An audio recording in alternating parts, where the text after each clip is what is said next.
Today we continue our flavorful partnership with Savoy Hotel Mactan Newtown in cooking up unique and mouth-watering dishes, this time with a twist, as we shine the spotlight on Cebu's gems, starting with the light of the north, Live Love Liloan. Liloan is a first-class municipality in Cebu, renowned for its historic 72-foot parola, the Bagakay Point Lighthouse, which has guided mariners, navigators, and fishermen from the coastal towns of northern Cebu for over 100 years. Another iconic landmark in Liloan is the San Fernando Rey Parish, one of the oldest surviving heritage structures in the area. Completed in 1880, this historic stone church stands out not only for its age, but also for its unusual orientation. While most churches traditionally face the sea to the east, the San Fernando Rey Parish faces the mountains to the west. Liloan also boasts a mix of adventure and relaxation, from mountain resorts to exciting water sports at Papakits Marina and Fishing Lagoon in Silot Bay. Here, you can fish, kayak, wakeboard, and zipline, all while soaking in the scenic charm of the bay. Of course, no trip to Liloan is complete without indulging in its local flavors. The town is famous for its masi, a sweet, sticky rice ball filled with peanut paste, and the iconic Rosquillos cookies, a beloved delicacy first baked by Margarita Titay Frasco in 1907. Today, these cookies are a proud symbol of Liloan and a cherished Cebuano treat around the world.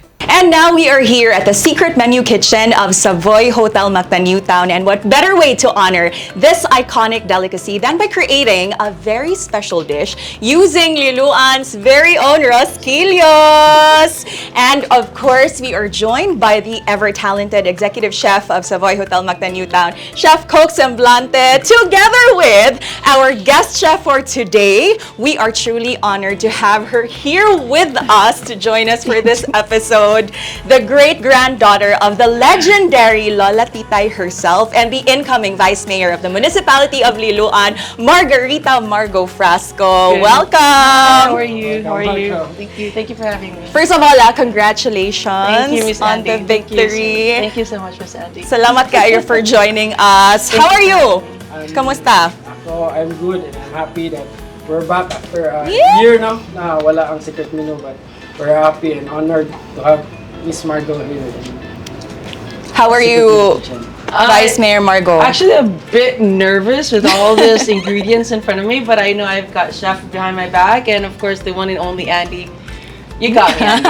I know you do. I know you do. Chef's got us. Yes, you got us, Chef. You got us. Chef, unsa man ato ang mugnaon karon? Sa karon, we're making an ice cream filled.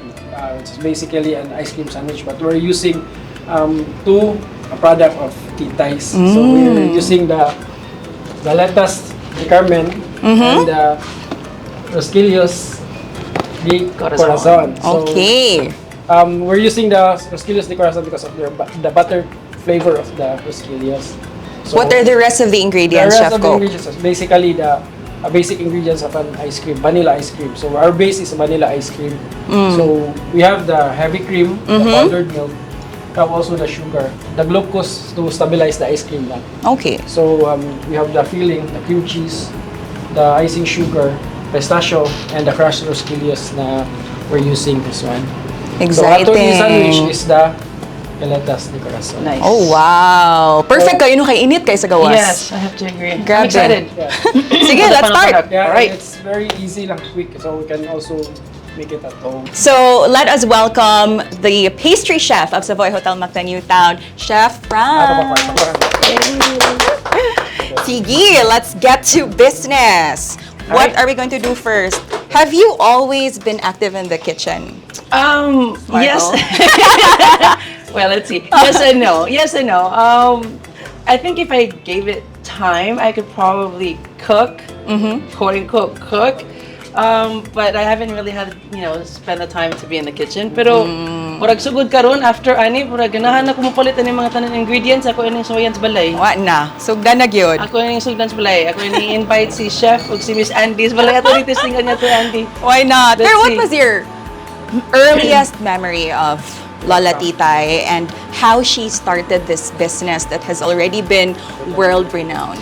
Actually, I didn't get to meet my great-grandmother. I met my grandmother, of course. She's the one that basically taught me how to be frugal, how to be di ta pulan, di kita nga mo kayod kita pirmi. Yeah. So I would remember that she would wake up 3:30 in the morning, ato siya sa factory, una magmasa siya, maghimo siya og torta. So hands-on gyud. Hands-on gyud. And I would remember she would come back to bed kay matapat man jud ko niya Miss Andi, and then makahinom jud ko sa iyang scent nga naa siya'y harina, naa siya'y mga dough nga sa torta magpilit patawon sa iyang duster.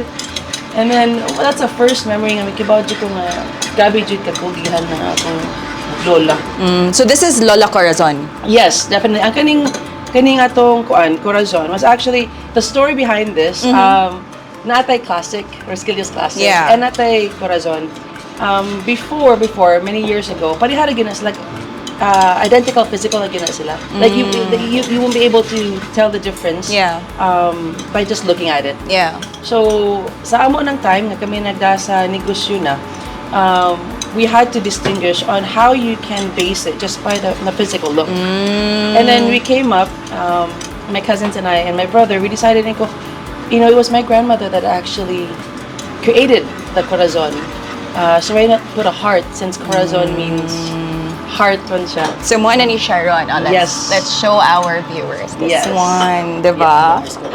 Kamusta man ka diha, chef? Unsa naman imong gibuhat? So we're making the base sa ice cream. So we have the vanilla milk with the cream already, with the glucose na stabilized na siya. So after this, we will put it in a machine. Okay. So it will take 15 to 30 minutes mahimo siyang ice cream. Sige. Then we will fold the crushed rosquillos after. Oh, so it's very easy ra gid eh. Very easy. Sige. If na may ice cream machine sa balay, you can do it. So if wala, pwede ra over ice, then freezer. So basically, pwede ra i-add a little bit of the rosquillos. Sige. Okay. So nanon siya. So half of it, then we'll add the half to it. Kaon ako dire. Dami na mong gyud on its own ang Resquillos. Sige pa. Pero in terms of managing the business or in the production aspect itself, unsa imong involvement? I remember, bata pa ko, matod ko sa maliligis, kana munid, kana muligis sa Rosquillos. Kay Mamuri tawag na, manliligis. mangliligis na kneaders. So I would go there, nang bulingkod ko. Believe it or not, Andy, kana nga tong Rosquillos, it has to be about 3 mm. Nga, So, na siya exact nipis gid ka siya. measurement. Okay. Og imo siyang isud, igluto na niya mo, kuan ba siya, mubaga. Mubaga. So it has to be, atong quality check, na dapat lipis ko siya. So I would remember, I would go back there, manligis ko, niya natin mga harina, ana. So I think in a younger age, magyod ni tuduan na gid mi sa among lola nga practice the business. Kay grasya biya sa taon ni, ni passed down from one generation to the next. And then she would tell me to go to the store na ako'y mag-cashier. So I remember 9, 10 years old ko, pagkahon ko sa akong lola, napalingkuron ko sa cashier na ang mga tindera mayngon na kanang day 9 out of 10 na so click kog piso na 12 out of 20 so click kog 8 so kato ng mga kida na kaya nagatag calculator pero that's Awin ako gibulsa ang calculator but joke lang. I remember yun nga kanang tabangon gyud mi sa negosyo Miss Andi. So you really learned the value of hard work early on in life. Yes, salamat sa Ginoo nga makita gitaon mi sa mga empleyado sad nato nga kugihan sad gitaon sila. They learn from the best. Chef, unsay update? We're ready to put it in the ice cream machine. So later we'll wait for 15-30 minutes, then we'll fold again the remaining Rosquillos and then we'll make a sandwich.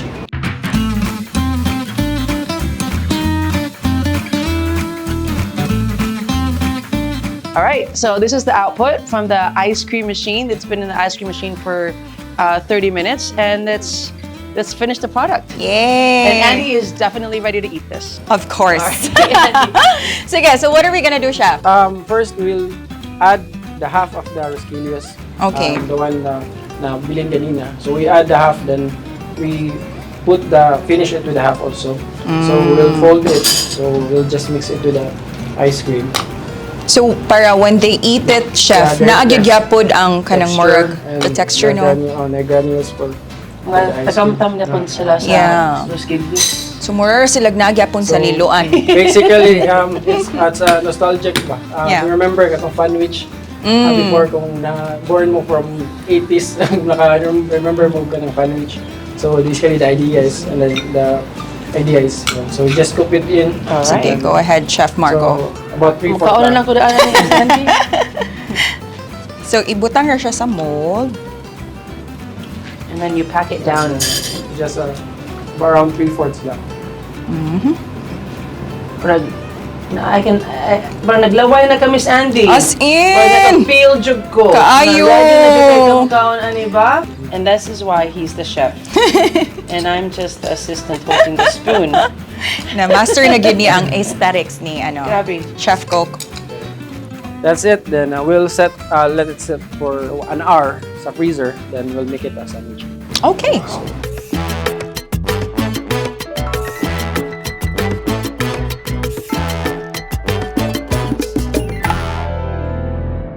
And this is the final product. There we go. And I think it's been sitting, if I'm not mistaken, for an hour in the freezer.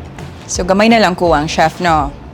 Now we'll assemble it na lang. So we're using the lettuce, the carmen, so to make it an ice cream. So ito na lang siya iyan. Wow. Wow. Wow. Then top with the other one. So, Kanisha ba is perfect for kids and kids at heart. Yes. Kids at heart. caramel sauce. Kids at heart.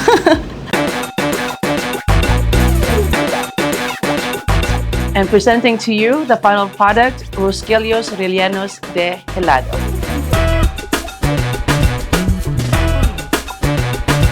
All right, and now we are the most exciting part of this episode. I'm gonna do what I do best, no? Ba ang gamiton sa pagstorya o sa pagkaon. Tilawan na to. Sige, let's try it, chef.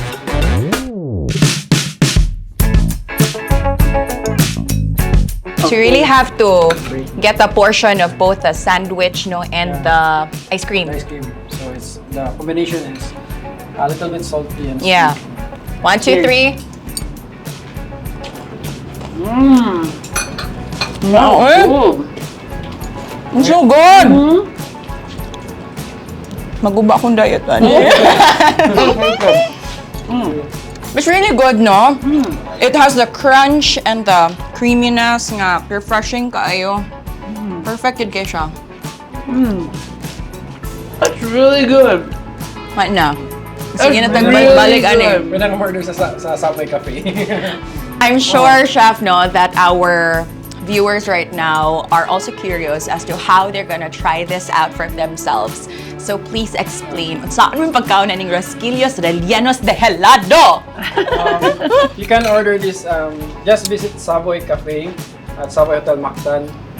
Just look for our service staff and scan the QR code. Alright. Thank you, kayo, Chef Coke. Thank you, kayo, Vice Mayor Thank you, Margo, Miss for Andi. joining us.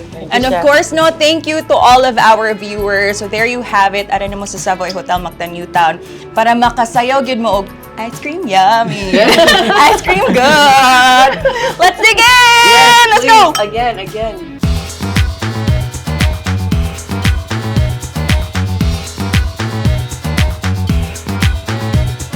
As we've seen in today's episode, Liloan is not just rich in history and in natural beauty, it's also bursting with culture, heart, and unforgettable flavors. This is actually only just the beginning as we'll continue to discover the best of Cebu's gems. So stay tuned, mga kauban, as more adventures and more delicious surprises are coming your way. Only here at AnDiscoveries in partnership with Savoy Hotel Mactan Newtown. This has been Andi for AnDiscoveries.